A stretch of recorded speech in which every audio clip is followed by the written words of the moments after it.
station up this way, please. I'd like to invite the first of a couple of guests that we're going to have this evening. I'd like to introduce to you John Martin, our very first president of St Pat's Baseball Club. Round of applause, please, for John.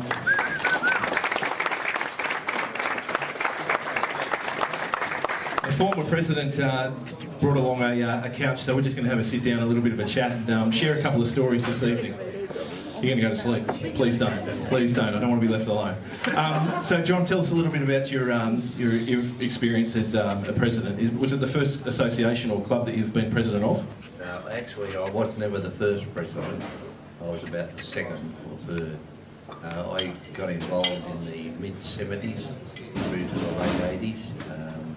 When I first started, there really wasn't any juniors in the Sullivan Shire. There was only two clubs, St Pat's and Cronulla, and we played in the St George competition.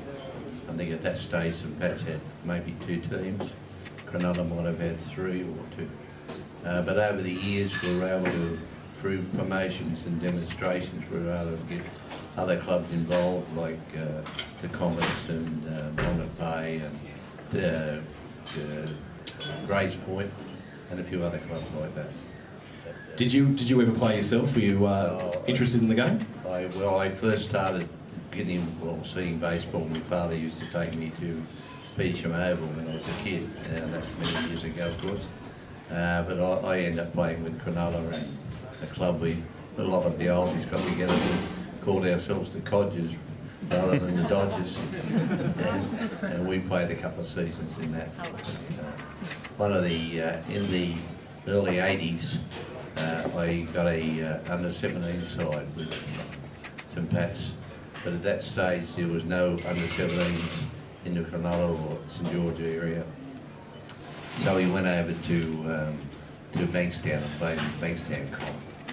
And a lot of us involved in sport usually find the young kids are orphans and we've got to look after them. But it was the same thing with the 17s. Unfortunately, we all survived. But I used to take the whole team in the one car. We had four across the back seat, two kids laying down and three in the front, and we go over to Bankstown, and we used to play out in the Clockland and those places, but they were slightly different than they are now. You had to run around and put up your own tents and things like that, or nets and all that sort of stuff. So that's how you guys did team bonding? Yeah. So it was a lot more primitive than it is today. The game's obviously changed over the years, and we can see at the back here we've got some fine examples of the uniforms, and as the years go along you can see Dad's gotten a little bit bigger. But what about uniforms and equipment back in the day? What were you kind of running around with back then? Well, when we first started, the mothers used to make the uniforms, and through getting a bit of sponsorship I was able to contact the firm over at Auburn who made uniforms. Unfortunately, I thought it'd be nice. We had white pants with a green top. Mother's dream, isn't it? And we used to loan them to the kids, and I'd get them back at the end of the season and have to wash all these bloody uniforms. So that'd be great for round one, but by the end of the year they're just dollarite all over them. Well, unfortunately, mums used to let their little two-ballers run around them all day, instead of taking them off when they came home after the game, and they'd be bloody filthy. But we managed to get them back and redistribute them, and we also used to provide clubs for the kids and everything in a way of trying to promote it, because a lot of the parents at that stage knew nothing about baseball either, so you were coaching them as well as coaching the kids. What about the home ground? Was it Waratah when the club first started? Basically, but it was just an open field then. We used to go around with a can of paint and spray down where you mark out your field and just spray the area and put the bag down. That sounds a bit familiar. The Friday night setting up in the dark. Hurry up, we've got to get going before the sun goes down. What about a backstop? What do you guys do there? What do you mean a backstop? The net behind the catcher. Well, you just have to run and catch it. The pitcher's worst nightmare. But did you obviously enjoyed your experience as president? Oh, very much so. I was fortunate at one stage through. There wasn't too many people interested. I don't think. I was president of St Pat's, chairman I should say, and president of the association, and I was treasurer of the senior club. So there wasn't I try to get more and more people involved with the AGM and that sort of thing. So one year I bung the AGM on prior to the presentation, so I had them all there, but it still didn't work. No one put their hand up, so, but yeah, but eventually we got there. He's an ideas man. So for any of those young guys out there at the back at the moment, close to the bar, that are perhaps wanting to get their foot into the door, have a word to John tonight. Ladies and gentlemen, a round of applause please for John Martin.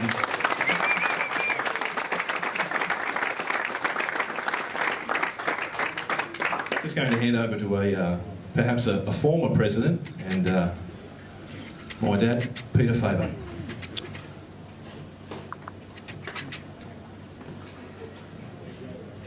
Everyone.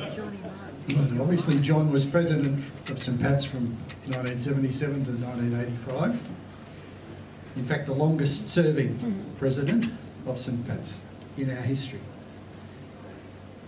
As he intimated, he was almost a one-man band.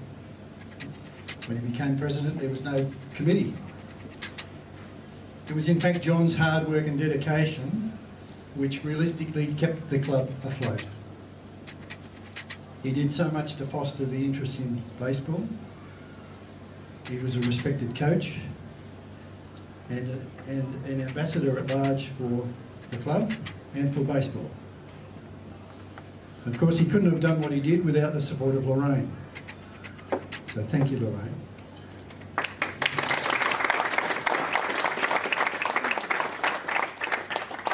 The current club executive feels that John has not been adequately acknowledged for his efforts.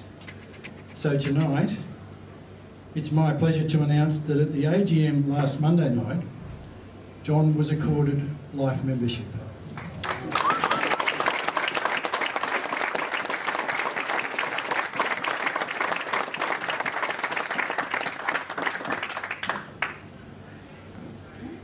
So John, please accept this token of our overdue appreciation with our profound thanks and gratitude.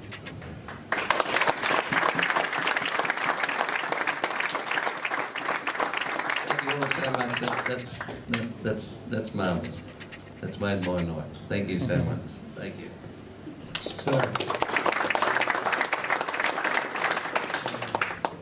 So say hello to John and Lorraine during the night and let them know how grateful we are for the contribution that they made to our club. Thank you.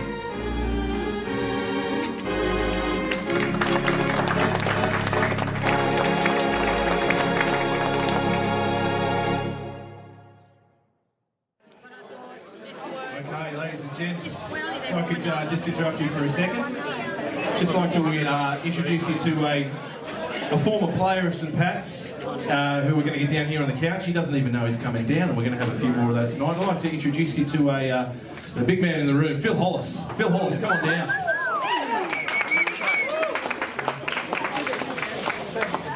How are you, Phil? Not used to speaking very much. That's okay. Please take a seat, Phil. Get comfortable. For those of you who are still playing, you may see Phil around the traps wearing the black, white and blue. Is that true? That's true, the best colours, yeah. Sharp. He's talking about the footy team you got on the bandwagon last year, didn't you, Phil? No. So, Phil, if you wouldn't mind sharing with everyone, how did you get involved with St Pat's baseball? An old friend of ours, Paul McNeely, his boys went to St Pat's school, and he turned around and said that they're going to start a father side up again, and they needed players. I went, well, I've never played cricket before, and I'd only played rugby league and union, and a bit of golf. I thought I'll give it a go. So I turned up, but we were just talking to Green about it at Penshurst Park. It was my first game. I said it was 88, but Sue reckons it's 89. 89 is when I started in the bank. I reckon it's 88. But anyway, I turned up down there and met everybody and started playing for probably 3 or 4 years. Helped do the back nets at Waratah with Jeff Carter, who's not with us anymore. Yeah, we had a big roll up down there doing the back nets. And I didn't know that Sylvania Waters Sharks existed until our daughter and son, Jared, started playing, they were playing in St Pat's. We went down there about 3 years later because I live 10-minute walk away up off Parawena Road. So yeah, back then. Back in the day. And what about baseball these days? I mean, obviously you're still playing with Cronulla. The body is semi-able. The mind is pretty active, and you're enjoying the game. You follow it obviously, the MLB. Yeah, I do follow the MLB. I was going to try and get the MLB TV, but I told my broadband's not fast enough, so I'll have to talk to somebody, where is she? There she is, about getting broadband. No, great. It was, but I've been to, well, we just come back last year. We went to Boston and did 2 games, and 2 games in San Fran. We've been over there before. I went with Dick Eyre. Everyone knows Dick Eyre from Endeavour High School, and 2003 we did on a, Sue said it was a mercy trip around the world. We went a couple of games in Philly and that. Yeah. Fantastic. When you are on the field, are you partial to a particular position, or are you kind of restricted because the arm doesn't work, or you don't have the wheels like you used to? Where do you play these days? Well, I've never had the wheels, and when Peter Faber wasn't at first base, I'd like to go to first base. But, sort of played right field, first base, never a pitcher, or I did catch once, but one of our juniors broke my thumb, so I gave that. Little bastard. If you had the opportunity, if it was possible to do, like the big boys, would you have a walk-up song? Is there something in particular that you love being played when you come up to the batter's box? Like a little bit of Walk This Way, or Take Me Out of the Ballpark. You got a particular song? JJ Cale. Okay. And across your experience with baseball, have you had some success at the top and won a couple of premierships? Yeah, just a few. Took out 2nd grade last year in St George. They regraded us from 3rd grade to 2nd grade. Even after losing Warren Heffernan, they were still sort of up the top all the time. So yeah, we've had a few premierships. Are you a bit superstitious when you play the game? Do you tend to put on your left sock before the right? Do you have any traditions that you like to do before you get out there and run around? Socks, what are they? No, not really. As long as I've got my scorer. I've got to have a scorer. Susan scores all the games, even though the boys get the school look after and try to rub out the errors. But yeah. Well, Phil, really appreciate your time and thank you for coming tonight. Ladies and gentlemen, Phil Hollis.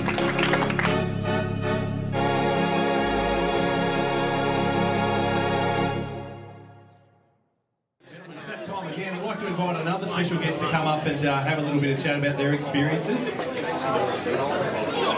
Before I get everyone to give a warm welcome to John Rodius. G'day, John. Come on down. He's just in the middle of the conversation. How are you, John? Welcome. Please come and join me on the couch. You were so not ready for that at all, were you? No, I wasn't. No, indeed. For those of you that don't know, John is actually one of the club's most successful coaches, 19 years of experience. Is that about right, John? Yeah, I've recently looked up with Ivan, and we had 19 years of coaching, and I just couldn't do 20. Just a little bit too much. That's a shame. But tell us a little bit about your coaching experience. How did you get involved with the club? I fondly remember a Monday night. Lisa came home from basketball after playing with Gail, and she said, "What are the boys doing in summer?" And I said, "Playing cricket." And she said, "Well, Gail's boys are playing T-ball." "What's that?"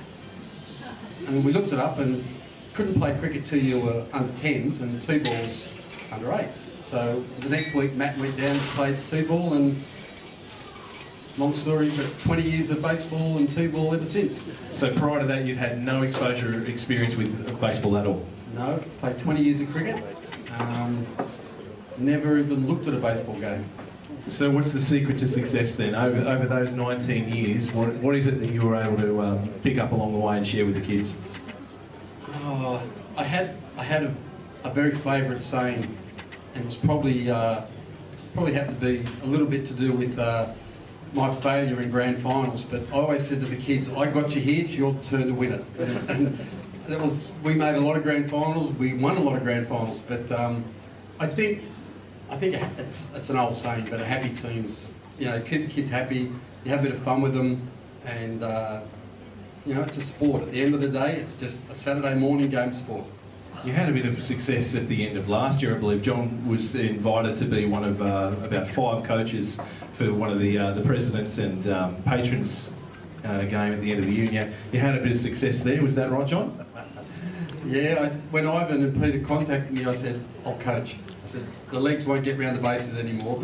So we coached, and it was a very enjoyable day. I must congratulate the club on a great day, because there's a lot of a lot of old faces there, and a lot of good to see Lockie Hodge have a throw, and kids I hadn't seen around the baseball field for a few years, so it was very good.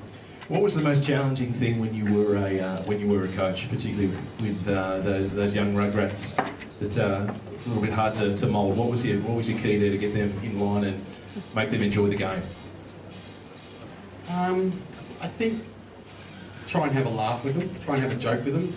Like, there's a lot of pressure at different times on a Saturday morning, and you know, especially when you're playing those Comets or Giants or something like that. You know, it's a lot of people used to think, you know, Rodius was win-win-win, but there was a lot of times where we walked away with our tail between our legs, but we always had a laugh in the dugout afterwards. You know, and I think through my years of coaching and president, the one thing that I enjoyed more than anything was looking through the names that registered the next year, because you always want the kids to come back the next year. Yeah, that's a really good point. Was there a particular team or a player that you were particularly proud of and seeing them blossom as a player? Without doubt. I remember this young fellow on the diamond as an 11-year-old, and he was throwing thunderbolts. He was just like unbelievable. Just couldn't believe the velocity that he had. And his father was behind the plate umpiring, and I remember calling time and walking out because he didn't like one of the calls his father gave him, and Lachlan Hodge looked me in the eye and I said, Lock, you can't blame your dad for the last one, mate. His back net halfway out the wall. You know, it was so wide and so high, but Lock was, you know, he wanted his dad to call a strike, and to see Lock go through and eventually get a little contract there with Boston for a couple of years, and play with Australian sides in under 14s, and we used to watch him in the Nationals, and I think probably because Matt was, you know, Lock's best mate, and we used to sit there at the computer and watch the Nationals and wait for Hodgie to pitch, and Lock always had a soft spot for him. Fantastic. Who are you rooting for in the 2017 season? Are you going to get on the Cubbies bandwagon? Well, That's a yes, ladies and gentlemen. John Rodius, ladies and gents. No, John, who is it? Who are you backing for? Well, one of the things I failed to sort of like about the Major League is that one moment you've got a team and then they trade out their players and they're playing for someone else. So you've got to see who's on the registers. John Rodius, ladies and gents.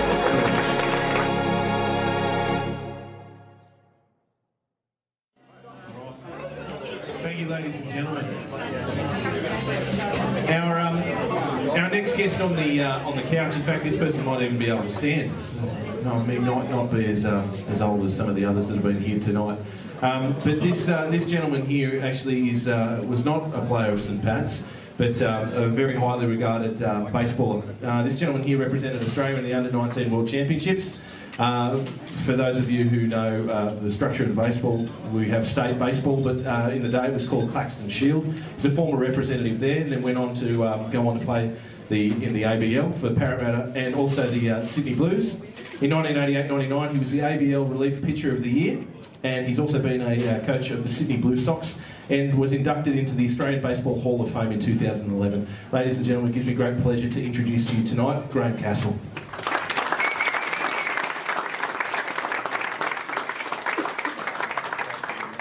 How are you all? Having a good night? Yep. I'd like to congratulate the committee actually. This is St Pat's Baseball Club. This is a fantastic evening. 50 years is a long time. It needs a lot of volunteers. John, congratulations on your life membership, mate. A lot of hard work that you've put in to keep the club afloat during some lean times there. And, you know, like several committee men over a lot of years, has obviously pitched in and kept the club going, so it's great that it's still going and it's thriving by the look of it. I just want to bore you with some of the stuff that I got, that I done through the years. Actually, it's my 50th year too. I started, my first year of baseball was 1966, so I might have one of these nights and invite you all along. I started at Wentworthville Eagles and then moved to Auburn Orioles, and I played for 24 years at Auburn till the mid-90s. I only stopped playing club baseball at that point because I had a growing family and I was playing in the ABL for the Sydney Blues, and the growing demands of having a job, a mortgage and playing club baseball and representative baseball was just too much. So I didn't play club stuff for about 10 years. Throughout all that time, I was playing in the winter with the Marrickville Baseball Club at Persham Oval. John, you mentioned Persham Oval before. And so... You would play with Murray. Okay, I probably remember you. So I was actually brought to... My father played for Marrickville when I was born at RPA Hospital at Camperdown. 1 week old, you know, out of the hospital. I didn't go home. Mum took me straight down to Persham Oval. We watched Dad play and I was 1 week old, so I'm still going to Persham these days. We're about to enter the new winter season coming up. So... I'm now president of Marrickville, so any of you kids, have you got kids that want a game in the winter? Cronulla's just opted out of the winter comp, so come along and try out for Marrickville. Our home ground's Persham Oval, and we're a good club, family oriented, just like this one. So after I've done all of that, I've now got a job with Baseball New South Wales, and that's to try and get all of the talented teenagers from, say, Little League Major and up through to Senior League and under 18s. And me and Jason Pospisil, that's our job now, to train them 2 and 3 times a week, get them ready for college baseball, or ultimately sign pro in America, college baseball, try and win Australian titles. We've been there for a couple of years now, and we're certainly on the road back up again. We went in a bit of a lull a couple of years ago. So me and Jason are working pretty hard at that, and hopefully I recognise some names that from here that represent Cronulla in the Little League, Junior League, Senior League. So I hope you'll have a great night. I know, Mike, you want to ask some questions, mate, and feel free anyone that's got any questions that might want to know about the programs coming up during this winter. Be happy to answer them. Thank you. I mean, personally, I remember being a young kid and the ABL being played out at Parramatta Stadium, for any of you who were old enough to head out there. And I always remember that giant fence that had to be out there in right field. And I love going out to the games. Tell us a little bit about your experience there and how you got started with the Sydney team. Okay, well, I forgot to mention my career started off as a middle infielder. I was a shortstop for New South Wales for approximately 12 years, I think, and then I got a couple of knee injuries and lost my agility and lost my ability to play good shortstop. But I'd also been a bit of a relief pitcher, so they just converted me into a full-time reliever. And pitching in Parramatta Stadium with a 240-foot fence was rather challenging. You would throw a good pitch inside, and the hitter would go off his hands, and go over for a home run, and I said a few choice words, mate. So I spent a lot of time as an infielder and a hitter on a normal ballpark with a long fence, and then when I converted into a pitcher, they played on this bloody park with the fences just there. So I didn't like that very much. As a pitcher, was there anyone in particular that you looked up to playing in the big leagues at that time? You mean other pitchers or hitters? Yeah, I had the pleasure of playing against David Nilsson for his whole career. He came up playing for Brisbane. I was a shortstop at that stage, and I couldn't believe this 16-year-old kid could hit like he could hit. And he became a catcher for the Milwaukee Brewers and made the All-Star team. He signed a contract in the 90s of a 4-year contract worth $22 million. So, he's got quite a lot of money now. And he was our first real fair income superstar, and it was a challenge to pitch to him. I don't know if I ever got him out. I just threw good pitches and he just kept hitting them. But I'm proud to say that I pitched against him. You mentioned that you played with Miracle and you started there at a very, very early age, 1 week old, you were saying. I know that Miracle, or Petersham Oval, I should say, is the heart of winter baseball, but is there another field perhaps that you're really fond of playing at, or you've had good experiences with? Yeah, from the mid-70s through to the mid-90s, Oriole Park at Auburn was the home of baseball before it went from Petersham. So all of the rep stuff, the Australian titles, Claxton Shield was at Petersham. In 1970 they moved out to Oriole Park at Auburn. And then in the late 90s they built Blacktown Bisp, and it's been there ever since. Oriole Park would have to be my favourite. And what about the future of baseball in Sydney and Australia? Are you proud of the program that you guys are putting together there for New South Wales baseball? Are there any up-and-comers that we should be looking out for?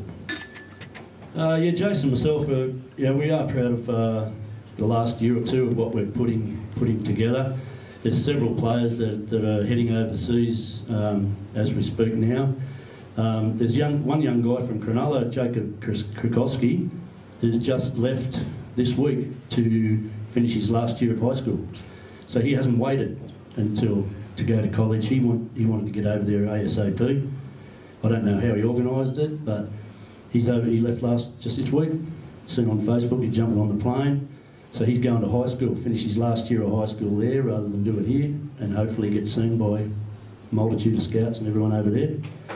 Gary White, that owns the Diamond One shop at Miranda, he done exactly the same thing back in the late 80s. He went over for his last 2 years of high school, and he got seen by the Philadelphia Phillies, signed with them, made it to AA, didn't quite make it to the major leagues, and he came back home. And then, he's now got the baseball shop. Well, on behalf of everyone here, thank you so much for spending some time and sharing your stories tonight with St Pat's Baseball, and best of luck with the high performance program with New South Wales Baseball. Ladies and gentlemen, Brad Castle.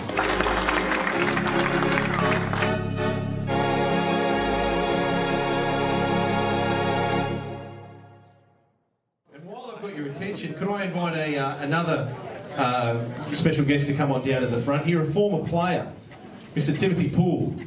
Come on down, Tim. For those of you that don't know, this is the better looking brother, Matt Poole, who's the junior vice president, wearing the beautiful mint shirt over there. Tim, g'day, how are you? Would you prefer to stand than sit? No, I didn't. Well, just so that actually we might take a seat because you're going to be filmed, and you can thank your brother later on because he did nominate you. Do you have any choice words for your brother? Not that I'll say. Tim and Matt's mum is sitting somewhere here in the room as well. I actually had the pleasure of being a member of a team that Tim coached many years ago. I always remember Tim being a very hard-nosed player. But if you wouldn't mind, Tim, can you tell us a little bit about how you got involved with St Pat's Baseball? I don't know, it was that long ago. I believe Mum and Dad, who had nothing to do previously with baseball, decided it would be a good all-round inclusive sport for kids. I think it was something along the lines of their thinking. So we went down, we started playing T-ball. Matt and I both loved it. Kate, my sister, also played. She had a great time. And St Pat's was a fantastic club to start with. We always had a ball, but how I got started on it, I was pretty young. I think I just was in the car when they turned up. Did you have a preference when you were on the field, a particular position? I know that you're a bit of an all-rounder, but is there somewhere in particular that you like to play? I love to catch. I kind of always wanted to catch. That's where I played probably most of my baseball, but kind of got moved around a lot. Ended up pitching much more often than I would have liked to over the years. But no, if I had my choice, it was up to me. Catching is the only position on the baseball field. I remember when around the time that you were doing some coaching, I was on the team that you were coaching. I was dabbling a little bit with coaching, and I remember you giving me advice of taking a couple of the old yellow pages and holding them and kind of squatting in that position, ready to go while watching TV. Like that didn't last very long, but thanks for the great advice. What about representative experience too? Because obviously you had great success playing park ball and for St Pat's. Tell us a little bit about your representative experience. Look, I had some great times with St Pat's. I've played for a lot of clubs over the years. Cronulla grade has been very good to me. I enjoyed both coaching and playing down there. And at my time with New South Wales, like playing New South Wales rep ball, it was great. And I suppose the biggest thing I forget about was, beyond my time, I mean, I was never a fantastic player. I enjoyed coaching probably more than playing. I enjoyed a few good years, I guess. Was the guys I met through the representative stuff, which allowed me to then play on into grade and have some great relationships across the whole network of baseball people, I guess. And played in West Australia and the same thing over there. But yeah, that representative stuff really opens you up to a broad range of experience, a broad range of people, and it's great. It shows you a fantastic part of the baseball community that is beyond the show. Do you have any role models that really helped and inspire you to play the game and encourage your passion for it? Yeah, I looked at the two Munros, for those who know them, a lot of people down here would. Pete and Dave were fantastic guys when I was coming through the game. Pete, obviously, who got some time, he went overseas and played, which for us as young kids was fantastic. It was exciting, the opportunity, the idea that you could go overseas and play a game that you loved was fantastic. And Dave Munro, which has always been heart and soul of the game for me in this area, and still to this day. He's fantastic guys around, the way they approach the game, the way they approach coaching, the way they approach playing. They were fantastic guys. I mean, I played with some fantastic players. Simon Benson, Todd Nichols with university. But those two guys, from the Shire perspective, they were fantastic guys to be around. The way they taught us to approach baseball, to approach the sides we were playing, to be respectful, but to play the game hard. They were fantastic guys. They were fantastic role models in baseball. You putting on the cleats again this year? I said no. Now I'm in Nelson Bay, and I said, look, the travel's starting to kill me. But I suspected that I will not really hold on to that for very long. I reckon I've retired about 19 times now. But yeah, again, I think I might throw a few games here and there when I can get in. Awesome. Ladies and gents, Tim Paul, thank you very much.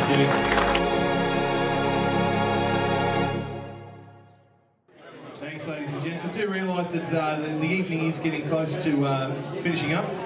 Just like to hear from two more people this evening, and then we will be on our way. I'd like to invite another guest up to the couch. And Christine Faber, if you're available, come on down.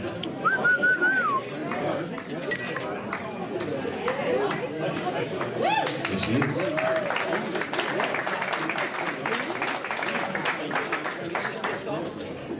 Mum, come on. Come take a seat. Come take a seat. Lovely. Now tell the truth. Doesn't she look lovely? You're the bugger of a kid. Yeah. No, we're not here to talk about me. Let's go back. Back in the day. Tell everyone about our connection with St Pat's baseball. The meets from over the back fence had kids going to T-ball. What's T-ball? Oh, you have to play. So we were somehow caught up in St Pat's baseball. Go Pats!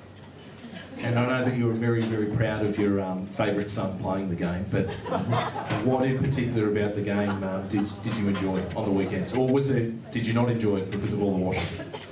Like to play the state cup in white pants, and they'd run around in the wet and the pants would be filthy, and they'd say, too wet to play, in order to go home with wet, dirty, smelly pants and no game. So, I don't know, I just loved the game. It was always nice to see you out there playing and the other kids all playing, and kids that you knew. So you watched them grow and develop, and some of them did funny things, like the first year they all had to wear a little box. And one of the boys, his pants was crutch was right down here, and his mum said, why are you running like that? And we worked out that he had the box upside down. And he couldn't move. So, just funny little things like that. It's great, isn't it? Have you been involved at all with the committee over the years? Oh, name a job I haven't done. There's been no scorer, manager, base, what do you call them? Coach, yeah. We've been registrar, uniforms, canteen. There's been president. We're a bit of a a follow-up to John Martin, I think, but some days it's been on mumbling, and we're taking the phone off the hook for dinner time because I'm just fed up with the calling. And people coming home. I met some lovely people over the years who would come and try on uniforms, and just registering players, and it was always great to see them come back, but yeah, I'm over it. So I guess you're not going to Dad's game in a couple of weeks at the beginning of the season. What's it like being married to the president of a club? Long. Some days are long and some days are very short. Very long. It's entertaining. No, it's good fun. Peter's been a good president, and I'm very proud of him for what he's done for St Pat's. And we're loving to bits for looking after so many kids and making sure kids all had a fair turn on the path. Well said, well said. And speaking of presidents, I'd like to invite former President Peter Faber to come up and address everyone, and say thank you very much for this evening. Ladies and gentlemen, Chris Faber.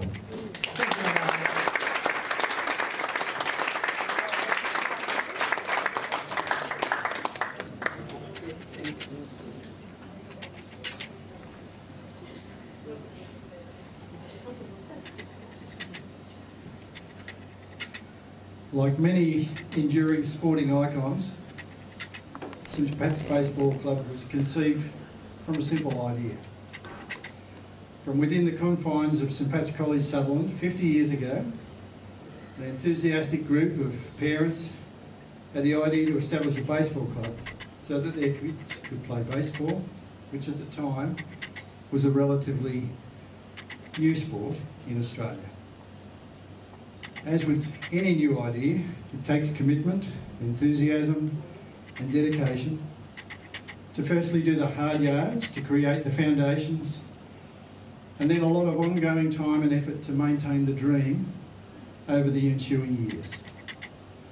St Pat's Baseball Club was built on and continues to flourish on the essential foundations of commitment, enthusiasm and dedication. Over the past 50 years, many hundreds of parents have taken on roles on the club's committee, put their hands up to coach and or manage and or score for their kids' baseball team. A wonderful community contribution. The number of players who played junior and senior baseball for St Pat's is not quite comparable to the number of stars in the night sky, but it's a large number. From kids as young as 5 years of age to players still playing a great game of baseball who are aged 65 and over. St Pat's has had 50 glorious years of providing a game of baseball to anyone who had and continues to have the desire to get out on the weekend and have a run around on the diamond. Now those words are actually not my words. The sentiments are. The words are from Ivan Connors. Ivan so much wanted to be here tonight to share in our celebration, but he was unable to. So while he's not here in person, he's here in spirit and in word. We acknowledge the individual success of many players at representative, grade, state and national level, and the elite few at Major League franchise level. At the same time, we celebrate the everyday players. We celebrate the friendships that we've made through baseball. We celebrate the club's good name, its reputation for fair play, its respect for the opposition, its respect for umpires, and its respect for the game of baseball itself. These are hard-earned traditions. It's our hope that they will endure and mark the next 50 years in the vibrant life of our club. I would like to thank our special guest, Australian baseball legend Graham Castle. Graham, we're honoured by your presence. Thank you for your informative and entertaining contribution to our evening. I thank all of you for your support by your attendance here tonight. I would be remiss not to thank the club's executive and the anniversary planning committee for the enthusiastic way in which they embraced and supported the 50th anniversary celebrations. Special thanks to Heidi and Jeff for tonight's slideshow. A lot of problems behind the scenes, but wonderful. Thank you. Thank you to Sam Coles for the music. It's nice of you to back up again after the President's and Patrons Day, so thank you, Sam. And thank you to Chris's favourite son, Michael, our MC. Thanks, son. I'm grateful too for the love and support of my wife, Chris, and my family. I thank them for their patience and understanding. The season-long celebration has been hard work, but the purpose was deserving. So it's now my pleasure to propose a toast to St Pat's Baseball Club. Thank you for 50 great years of service to baseball, and here's to the next 50. So if you have a drink, for those of us that have given it up for Lent, St Pat's. Now let's have some anniversary cake.